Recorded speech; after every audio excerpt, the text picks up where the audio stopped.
এত বেশি ঠান্ডা লেগেছে যে আমি ভালো করে নিঃশ্বাসই নিতে পারছি না। সেই জন্য আরকি যা হোক করে আমি ছাতুটা গিলছি, কারণ বেশিক্ষণ আমার মুখে রাখা যাবে না। তো আমি নিঃশ্বাস না নিতে পেয়ে মরে যাবো আরকি। তো এখানে দেখো, আগের দিন আমি ব্লগে বলছিলাম যে আমি কিছু টবকে পেইন্ট করেছি, সেগুলো এগুলোই। আর রান্নাঘরে আমি এই গাছগুলো বসিয়েছি।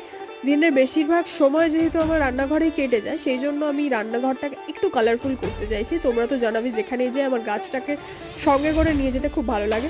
তো আমি এখানে হচ্ছে রান্না করে নিচ্ছি। আর আমাকে দেখে প্লিজ কিছু মনে করো না, কারণ আমি যেকোনো কিছু ছুরি দিয়ে কাটতে খুব কমফোর্টেবল। আমি বটি দিয়ে বাপু আবার কাটতে পারি না, আমার খুব ভয় লাগে। আর এবছরের শীতের প্রথম ফুলকপি আলু দিয়ে মাছের ঝোল, উফ!